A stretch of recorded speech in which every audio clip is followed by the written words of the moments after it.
마가복음 9장 2절부터 13절까지의 말씀을 교독하시면서 읽도록 하겠습니다. 엿새 후에 예수께서 베드로와 야고보와 요한을 데리시고 따로 높은 산에 올라가셨더니 그들 앞에서 변형되사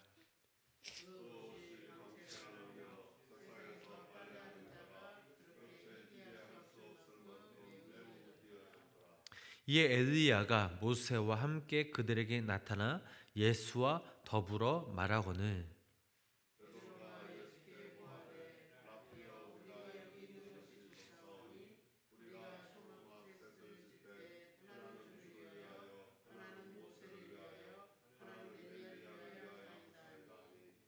이는 그들이 몹시 무서워함으로 그가 무슨 말을 할지 알지 못함이더라.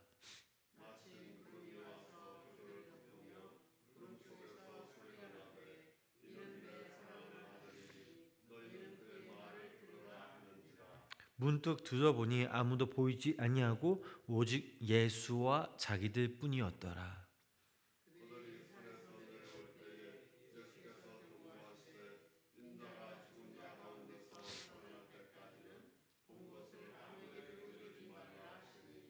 그들이 이 말씀을 마음에 두며 서로 문의하되 죽은 자 가운데서 살아나는 것이 무엇일까 하고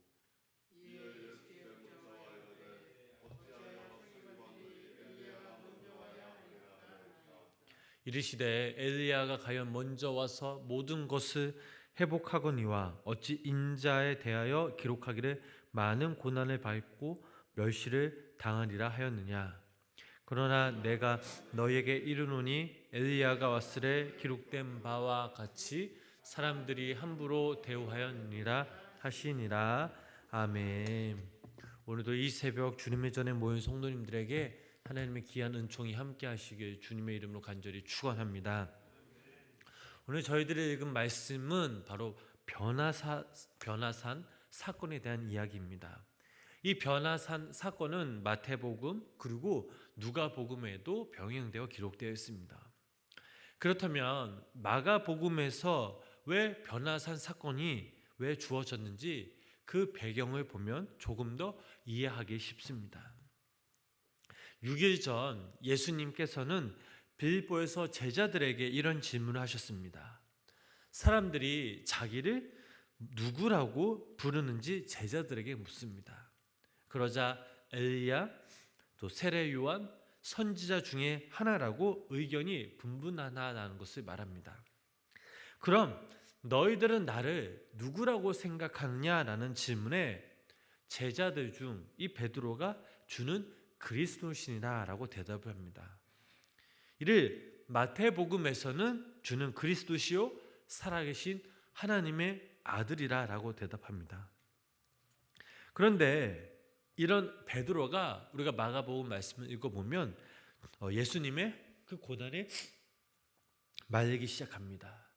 마가복음 8장 32절의 말씀을 보면은 예수를 붙들고 항변하며라는 그런 말씀이 있습니다. 이 항변하다라는 원어적 의미는 예수를 꾸짖었다라는 그런 말입니다. 왜 그렇습니까? 자신의 육적 욕망을 채워줄 하나님의 나라는 이 세상에 자기가 원하는 모양으로 서야 한다라는 것을 그렇게 표현한 것입니다. 세상에서 예수님이 왕이 되어 자기의 힘과 가치를 높이고 자기 영광을 채우는 그런 나라를 위해 여기까지 우리가 왔는데 왜 다 와서 왜 이런 굳이 십자가의 고난을 당하느냐라는 이런 말이었습니다. 마가복음 8장 34절에서 35절 말씀 보면 이런 말씀이 있습니다. 우리 함께 읽어보시겠습니다. 무리와 제자들을 불러 이르시되 자기를 부인하고 자기 십자가를 지고 나를 따를 것이니라. 누구든지 자기 목숨을 구원하고자 하면 없을 잃을 것이요 누구든지 나와 자기 목숨을 잃으면 구원하리라. 아멘. 참된 성도의 삶이란 자기의 욕망을 실현하고 자기 자아를 과감히 위해 사는 삶이 아니라 그런 자신을 부정하고 오직 하나님 나라의 영광을 위해, 나라를 위해 사는 삶이 진정 참된 성도의 삶이라는 사실입니다. 예수의 고난과 또 은혜로 태어난 우리가 자기의 목숨의 생존을 위해서 혈안이 된 세상 사람들의 목적이 아니라 오히려 생존하고자 하는 그 욕망이 죽고 그 자아의 실현이 부정되는 삶으로 끌려가는 삶이 바로 참된 성도의 삶입니다. 이런 배경 속에서 오늘 변화선 사건이 등장합니다. 예수님께서는 당신을 꾸짖으며 오직 자신의 욕망과 하나님의 나라를 세우려는 베드로에게 십자가와 자기 부인의 그 도를 말씀하신 후 매우 실망하고 있는 그런 제자들을 데리고 변화산으로 올라가십니다. 사실 베드로가 예수님을 꾸짖고 십자가와 고난의 길을 막아서기는 했지만 이는 전체 이 제자들이 동일한 상태였음을 말해주기도 합니다. 제각기 상황은 달랐지만 어찌되었던 이 전부 예수님을 이 땅에서 왕이 되려고 한 동기는 바로 동일했기 때문입니다. 이는 9장 말미에 나오는 누가 크냐고 제자들이 싸운 장면에서 전부 들통이 납니다. 어찌되었든 예수님께서는 의기소침해 있는 제자들을 데리고 변화산으로 올라가서 예수님의 그 십자가의 사건 이후 완성된 하나님의 그 나라의 현실을 두 눈으로 똑똑히 보게 해주십니다. 이제 예루살렘으로 올라가서 예수님이 지실 그 십자가는 그것은 패배가 아니며 절망이 아니며 끝이 아님을 보여주고 계십니다. 예수님께서는 엘리야와 모세와 함께 하늘의 존재로, 즉 이 땅에서는 볼 수 없는 부활의 완전한 완성된 그 모습으로 변화하셔서 그들의 앞에 나타난 것입니다. 그렇다면 왜 예수님께서는 이러한 모습을 제자들에게 보여주셨을까요? 이제 예수님께서는 죽으시고 부활하신 그 이후에 제자들에게 닥치게 되고 십자가와 자기의 부인의 삶이 고통스럽게 그들에게 임하기 때문입니다. 예수님을 따르는 삶은 지금 예수님께서 먼저 가시는 십자가와 고난의 길, 자기 부인의 길이기 때문에 그때마다 이 천국의 현실을 기억하고 견뎌내라는 의도로서 그들에게 하늘의 완성된 현실을 보여주신 것입니다. 고린도후서 12장 1절부터 5절까지 말씀을 읽어보면 이런 말씀이 있습니다. 우리 다 같이 함께 읽어보도록 하겠습니다. 무익하나마 내가 부득불 자랑하노니 내가 그리스도 안에 있는 한 사람을 아노니 하늘에 이끌려 간지라. 그가 몸 안에 있었는지라. 밖에 있었는지 나는 모르거니와 내가 이런 사람을 아노니 그가 몸 안에 있었는지 몸 밖에 있었는지 나는 모르거니와 하나님은 아시느니라. 그가 낙원으로 이끌려가서 말로 표현할 수 없는 말을 들었으니 사람이 가히 이르지 못할 말이로다. 내가 이런 사람을 위하여 자랑하겠으나 나를 위하여는 약한 것들에 왜 자랑하지 아니하니라. 아멘. 고린도후서는 바울이 수많은 고난과 환난을 당했다는 내용이 적혀 있는 그런 서신입니다. 그런데 하나님이 바울을 데리고 하늘로 올라가서 이미 하늘에 완성되어 있는 바울의 그 영혼 속에, 즉 묵시 속에서의 바울을 보여주고 계십니다. 이 땅에서는 바울이 예수님과 그 복음 때문에 어마어마한 고난을 당하고 고통을 겪고 있습니다. 그러나 하나님은 그에게 이미 하늘에 예수님의 그 십자가의 그 은혜로 완성되어 있는 바울의 모습을 보여주심으로 바울을 격려하고 계십니다.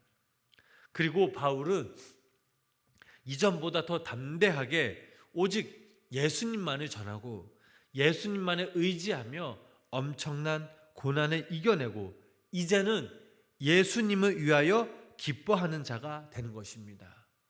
고린도후서 12장 10절 말씀 보면 이런 말씀이 나와 있습니다. 우리 함께 읽어보시겠습니다. 그러므로 내가 그리스도를 위하여 악한 것들을 박해와 공고를 기뻐하노니 이는 내가 약한 그때의 강함이라. 아멘.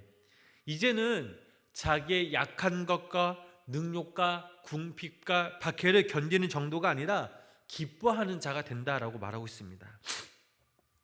이미 그는 하나님의 나라에 예수님의 은혜로 완성되어 모든 죄에서 해방되었고 또 예수님의 손에 이끌려 영원한 거룩한 상태에 이른 자신을 보았기에 이제는 그 어떤 어려움도 기쁘게 당하며 자기의 약한 것들을 더 즐거워하는 상태가 된 것입니다.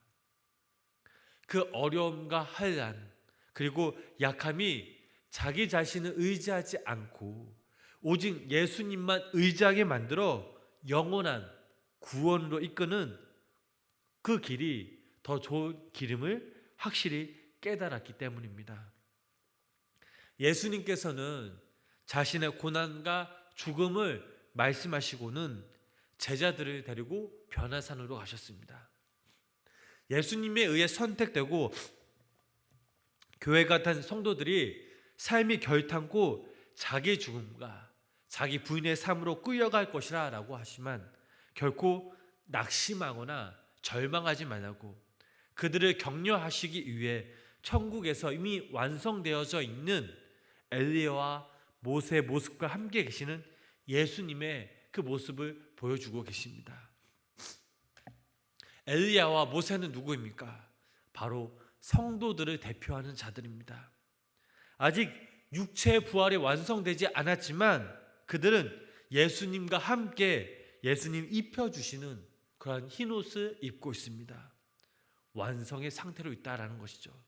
바로 성도의 모습이 이렇다라는 사실입니다. 우리는 이 땅에서 예수님에 의해 끌려가며 자기 부인과 자기 죽음에 그 예수님이 먼저 가신 그 길을 우리가 지금 걸어가고 있습니다. 도무지 이런 내가 구원을 받을 자격이 있는지, 내가 과연 예수님을 믿다 한들 구원에 이를 수 있는지, 내 자신 스스로는 확신할 수 없는 엉망이고 나약한 모습뿐이지만, 그러나 우리 성도들은 모세와 엘리야와 같이 예수님이 덧입혀 주시는 흰 옷을 입고 묵시 속에서 이미 완성되어 이 땅에서는 감히 상상할 수도 없는, 한 번도 보지 못한 거룩하고 완전한 모습으로 예수님을 찬양하며 또 예수님과 함께 영원한 안식을 누릴 거라는 그 사실을 우리는 기억해야 될 줄 믿습니다. 이 변화산에서 보여주신 예수님의 모습, 모세와 엘리야의 변화된 모습에서 우리는 소망을 가져야 될 줄 믿습니다. 세상을 보면 서로 스스로가 왕이 되려는 인간의 격전들이 벌어지고 있는 그런 욕망의 세상 속에서 그 욕망 가운데 우리는 부인하며 자기를 부인하며 날마다 고통을 겪고 있는 우리들이지만 결단코 그 환난과 고난이 절망이 아니고 끝이 아니고 실패가 아님을 우리는 깨달아야 될 줄 믿습니다. 참된 성도라면 분명히 예수님에게 이끌려서 자기 부인의 길로 끌려가는 것이 바로 참된 성도의 삶입니다. 그 상황이 마치 내가 실패하고 전쟁에서 참패한 것처럼 보일 수도 있습니다. 하지만 오늘 읽은 우리가 이 본문에서 변화산 속에서 잠시 묵시 속에 성도의 참된 승리를 보여주셨던 것처럼 제자들을 그 극심한 박해의 상황 속에서도 굳건히 예수님만을 붙들게 하였듯이 오늘을 사시는 여기 모인 우리 성도님들에게 나의 영혼은 예수님과 함께 영원한 생명을 누리고 있음을 영적인 눈으로 보시고 오늘도 굳건히 진리이신 오직 예수님만에 붙들며 살아가시는 귀한 성도님들 되시길 주님의 이름으로 간절히 축원합니다. 기도하겠습니다. 하나님, 한 주간 저희들을 이끄시고 인도하여 주심에 감사를 드립니다. 우리의 모습을 돌아보면 참으로 나약하고 부족하고 우리가 예수님을 믿는다 한들 어찌 보면 이 세상에서 실패하고 또 이 세상에서 버림받은 자들처럼 살아갈 때도 있습니다. 그러나 오늘 예수님께서 말씀하셨듯이 참된 성도라면 자기 부인과 자기 십자가를 지는 삶으로 끌어갈 수밖에 없음을 우리는 다시 한번 깨닫습니다. 오직 예수 그리스도로 인해 하늘의 자녀로 하나님의 자녀로 만들어내신 그 자들만이 이 길이 가는 것이 비록 고통인다 할지라도 기쁨으로 가는 것임을 우리는 다시 한번 되새겨 봅니다.